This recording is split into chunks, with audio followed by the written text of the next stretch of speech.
मैंने recently community में एक पोस्ट की थी। वो पोस्ट मैंने इसीलिए की थी ताकि मैं बता पाऊँ कि पिछले संडे वीडियो क्यों नहीं आई। कुछ लोगों को ये पता होगा, लेकिन मैंने सोचा जिसे नहीं पता उसे भी बता ही दिया जाए। तो मैंने एक न्यू मानवा को स्टार्ट किया था, लेकिन शायद तुम लोगों के नसीब में ही वो मानवा नहीं था। इसीलिए जब वो वीडियो प्राइवेट थी तभी उस पर कॉपीराइट स्ट्राइक आ गई। तो जिस वक्त मैंने उस वीडियो के ऊपर कॉपीराइट स्ट्राइक को देखा, उसी वक्त मैंने उस वीडियो को डिलीट कर दिया, क्योंकि अपनी 4 महीने की मेहनत को कौन ही पानी में डूबने देगा।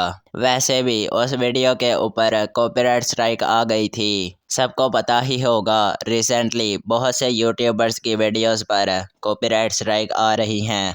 कल लाइव में एनी गाय भी बता रहा था कि उसने भी अपनी बहुत सी वीडियोस डिलीट कर दी हैं। तो जब बड़े बड़े यूट्यूबर्स अपने वीडियोस को कॉपीराइट के डर से डिलीट कर रहे हैं, तो मैं किस खेत की मूली हूँ। और एक और बात, हम 1000 सब्सक्राइबर के बहुत ज़्यादा ही करीब हैं। तो प्लीज़ वीडियो को लाइक करके चैनल को सब्सक्राइब कर लो। लाइक इसीलिए करना है क्योंकि बहुत दिनों से वीडियो नहीं आई, तो इसी वजह से चैनल की रीच डाउन हो गई होगी। तो मैं ये देखना चाहता हूँ कि इस वीडियो की रीच कितनी ज़्यादा होगी। अब बकचोदी बहुत हो गई। बिना किसी बकवास के शुरू करते हैं नेक्स्ट एपिसोड को। Snitching on my facts. Back it up, back it up. 223 gon' make a nigga back it up. 21 tryna strip a nigga, gotta change my outfit. Nigga ain't black enough. Yeah. Boulder Crest Road, Glenwood Road, name a carrom वहां से भागते हुए कहता है, sorry लेकिन मेरे पास इन जैसी चीजों पर वेस्ट करने के लिए टाइम नहीं है। शैली कैरम को भागते हुए देखकर कहती है, वो तो यहाँ से चला गया। गाइडो कैरम को इस तरह भागते हुए देखकर कहता है, आखिरकार इस पर्सन को ऐसा भी क्या ज़रूरी काम है कि ये यहाँ से इस तरह से भाग गया।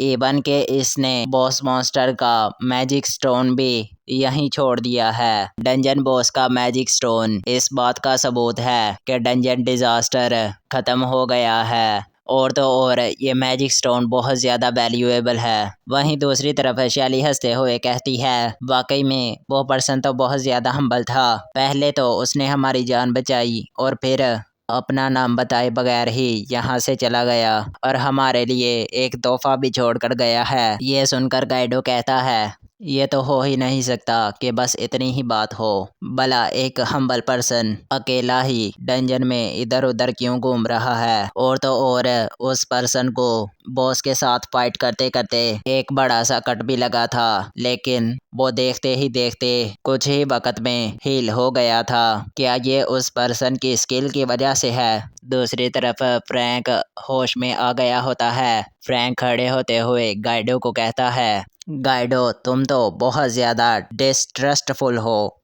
मतलब गाइडो तुम्हें तो दूसरों पर ट्रस्ट करना ही नहीं आता। फ्रैंक को इस तरह होश में आता हुआ देखकर गाइडो चौंक जाता है और कहता है, फ्रैंक तुम उठ गए। फ्रैंक कहता है, हमने उस पर्सन पर कितना ज़्यादा शक किया, लेकिन फिर भी वो हमें बचाने के लिए आया। मुझे लगता है उसकी अपनी ही कोई मजबूरी रही होगी, लेकिन वो कोई बैड पर्सन नहीं है। तो गाइडो फ्रैंक की बात सुनकर कहता है, हाँ मुझे भी ऐसा ही लगता है, तुम ठीक कह रहे हो। फिर यहाँ से सीन शिफ्ट होकर बॉस मॉन्स्टर की आंख को दिखाया जाता है, जिसमें गाइडो ने अपनी तलवार घुसाई होती है। फ्रैंक ये देखकर कहता है, एक इतने बड़े मॉन्स्टर के पेट को चीरकर उसके मैजिक स्टोन को बाहर निकालना कुछ टाइम तो कंज्यूम करेगा ही। तो शैली कहती है, क्या ये ठीक रहेगा कि हम इस स्टोन को अपने साथ ले जाएं, क्योंकि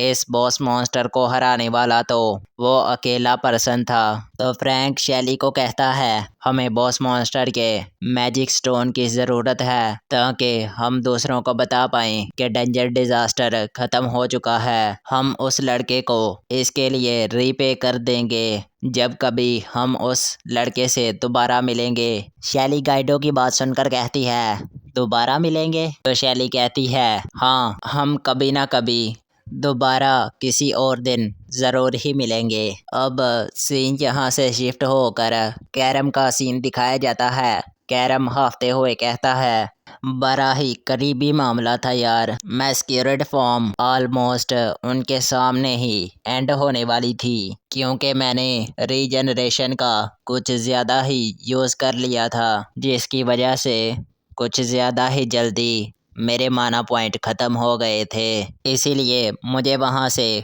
बिना कुछ बोले ही भागना पड़ा। लेकिन अब मेरा लेवल 25 और मेरे माना पॉइंट 36 हो गए हैं। मैस्क्यूरेड स्किल हर 10 मिनट में एक माना पॉइंट कंज्यूम करती है, तो अब इस हिसाब से मैं 6 घंटे तक अपनी ह्यूमन फॉर्म को बनाए रख सकता हूँ। तो मैं आधा दिन अगर एक घर में छुप कर रहूँगा, तो आधे दिन के रेस्ट के बाद मेरी एमपी पूरी तरह से रीस्टोर हो जाएगी। तो इस तरह से मेरे लिए ह्यूमन के साथ एक ह्यूमन की तरह रहना इम्पॉसिबल नहीं है।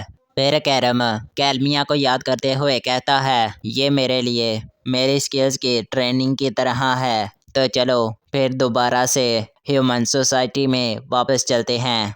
तो यहाँ से सीन शिफ्ट होकर हमें रीबर्ग के कैपिटल में एडवेंचरर्स के गिल्ड का सीन दिखाया जाता है। उस गिल्ड में कुछ लोगों की भीड़ लगी होती है। उनमें से एक कहता है, क्या एक डंजन डिजास्टर जो कि वेस्टर्न केव में शुरू हुआ था, और तुम कह रहे हो कि डंजन बॉस ऑलरेडी डिफीट हो गया है? फ्रैंक, क्या तुम सीरियस हो? हमें उस भीड़ के आगे फ्रैंक, शैली और गाइडो तीनों को दिखाया जाता है। फ्रैंक कहता है, हाँ मैं सीरियस हूँ। मैंने अपनी ज़िंदगी में पहली बार 30 लेवल के मॉन्स्टर को अपनी आंखों से देखा है। अगर उस बॉस मॉन्स्टर को डिफीट ना किया जाता, तो अभी तक ये सारा का सारा एरिया मॉन्स्टर्स का नेस्ट बन जाता।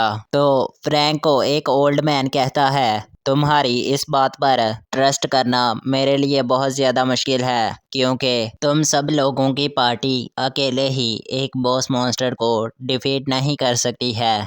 फिर हमें इस ओल्ड मैन की स्टेटस विंडो को दिखाया जाता है। गिल्ड मास्टर गैरस, इसे मैं गिल्ड मास्टर ही कहूँगा।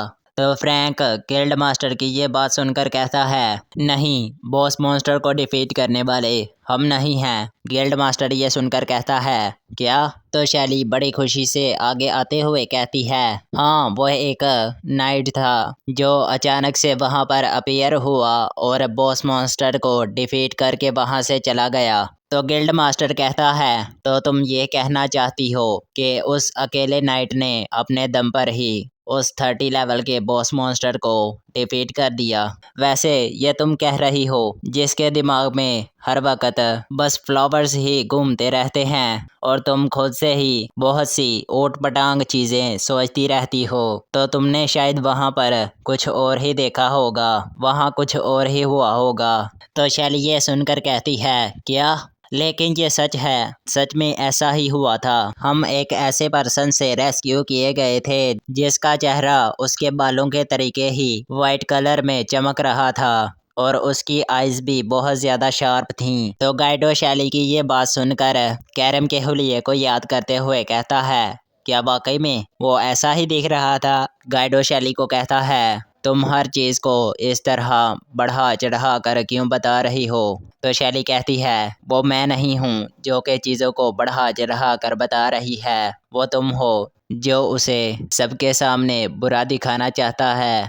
तो फ्रैंक कहता है, वेल, हमने भी उसकी थोड़ी सी मदद तो की ही थी, लेकिन बॉस मॉन्स्टर को मारने का ज़्यादातर क्रेडिट उस लड़के को ही जाना चाहिए। तो गिल्ड मास्टर ये सब सुनकर कहता है, लेकिन अभी भी मुझे तुम सब की बातों पर यकीन नहीं हो रहा है।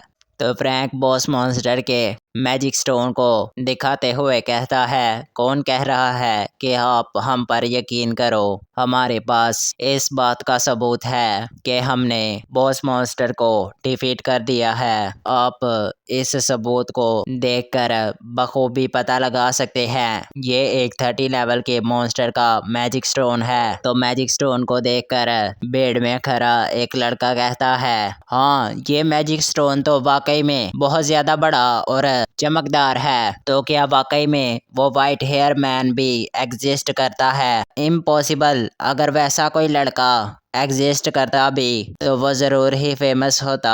और तुम हमें ये कहना चाहते हो कि उस लड़के ने बॉस मॉन्स्टर को डिफीट करने में सबसे ज़्यादा कंट्रीब्यूट किया है और वो मैजिक स्टोन लिए बगैर चला गया। एक पर्सन कहता है क्या पता वो कोई ऐसा पर्सन हो जो कि सबकी मदद करता है लेकिन हमारे सामने नहीं आना चाहता। तो दूसरा पर्सन उससे बात करते हुए कहता है शायद वो पर्सन एक बैटल जंकी भी हो सकता है जिसे फाइट करना बहुत ज़्यादा पसंद है। तो शैली कहती है हो सकता है कि वो एक प्रिंस हो जो कि वहाँ पर अपनी ट्रेनिंग कर रहा हो, क्योंकि उसमें बहुत से ऐसे फीचर्स थे जो एक नोबल में होते हैं। क्या मतलब, ये कहना क्या चाहती है? फ्रैंक ये सुनकर कहता है हे इतना भी बढ़ा चढ़ा कर मत बोलो, तुम भी उनमें ज्वाइन होकर ऐसी ऊट पटांग चीज़ें बोलना बंद करो। उस लड़के के पास ज़रूर ही अपने कुछ रीजंस होंगे कि वो हमारे सामने नहीं आना चाहता। तुम्हें उस लड़के के बारे में इस तरह से अफवाहें नहीं फैलानी चाहिए, ये उसके लिए परेशानी खड़ा कर सकता है। अब हमें उस लड़के के बारे में भूल जाना चाहिए। उसी भीड़ में हमें कैल्मिया को दिखाया जाता है जो कहती है एक 30 लेवल के बॉस मॉन्स्टर के साथ एक अकेला पर्सन फाइट कर रहा है। सुनकर तो लगता है कि वो अननोन पर्सन बहुत ज़्यादा पावरफुल है। वैसे वेस्टर्न केव तो वही डंजन है जिसमें मेरा भाई डिसअपियर हुआ था। होप के मेरा भाई डंजन डिजास्टर में मारा ना गया हो। वैसे भी डंजन बॉस अब मारा जा चुका है, तो अब वहाँ कोई भी नहीं है जो कि ज़मीन से माना को एब्जॉर्ब कर पाए। तो डंजन बॉस के मरने के बाद मॉन्स्टर्स के अपीयर होने के चांसेस बहुत ज़्यादा कम हैं। तो अब अगर डंजन बॉस मारा जा चुका है तो मेरा वहाँ पर जाना पहले से ज़्यादा सेफ होगा। तो क्या मुझे अब वहाँ दोबारा से जाकर देखना चाहिए? वहीं दूसरी तरफ फ्रैंक ने डंजन बॉस के मैजिक स्टोन को बेचकर उसका रिवॉर्ड अपने हाथ में पकड़ा हुआ होता है और उसे सबको दिखाते हुए कहता है वाकई में ये रिवॉर्ड तो बहुत ज़्यादा बड़ा है, अपनी जानों को रिस्क में डालने के बदले ये रिवॉर्ड काफ़ी है। तो फ्रैंक की यह बात सुनकर गाइडो कहता है हाँ, इस रिवॉर्ड से तो मैं हमारे सारे कर्जे उतार सकता हूँ और फिर उसके बाद हम अपने लिए कुछ इक्विपमेंट भी खरीद सकते हैं। उसके बाद भी हमारे पास कुछ पैसे बच जाएंगे जिनसे कि हम कुछ लग्जरियस चीज़ें भी खरीद सकते हैं। लेकिन इसके बावजूद तुम एक बात जान लो कि ये रिवॉर्ड किसी की जान से बड़ा नहीं है। तो शैली कहती है इवन के ये रिवॉर्ड भी उस लड़के का है, तो क्या ये वाकई में ठीक रहेगा कि हम इस रिवॉर्ड को आपस में बांट लें? फ्रैंक कहता है वो लड़का खुद ही इस मैजिक स्टोन को छोड़कर गया था, तुम्हें उसके बारे में परेशान होने की ज़रूरत नहीं। अगर वो लड़का वापस आकर कभी हमें इस रिवॉर्ड के बारे में कहेगा तो फिर हम उस लड़के को इस रिवॉर्ड में से हिस्सा दे देंगे। ये कहने के बाद उस रिवॉर्ड के 3 हिस्से करके शैली और गाइडो में बराबर बराबर बांट देता है। रिवॉर्ड को सब में बराबर बांटने के बाद फ्रैंक अपने हिस्से में से कुछ शैली को दे देता है। तो ये देखकर शैली रेजिस्ट करने लग पड़ती है कि वो इस रिवॉर्ड को एक्सेप्ट नहीं करेगी। तो फ्रैंक शैली को कहता है कोई बात नहीं, तुम बहुत लंबे टाइम के बाद अपने होम टाउन वापस जा रही हो तो तुम्हें ज़रूर ही इसकी ज़रूरत होगी। ये कहते कहते फ्रैंक अचानक से सीरियस हो जाता है और शैली को कहता है लेकिन तुम वहाँ पर अपना ध्यान रखना, क्योंकि वहाँ पर लॉज एंड ऑर्डर्स वैसे काम नहीं करते जैसे यहाँ पर करते हैं। तो शैली झुकते हुए फ्रैंक को कहती है Frank son, sorry and thank you, मैं आपकी काइंडनेस को कभी ना कभी 10 टाइम करके रीपे ज़रूर करूँगी। तो फ्रैंक शैली को कहता है तो ठीक है, फिर बाद में मिलते हैं। तो शैली भी फ्रैंक को वहाँ से बाय बाय करते हुए चली जाती है।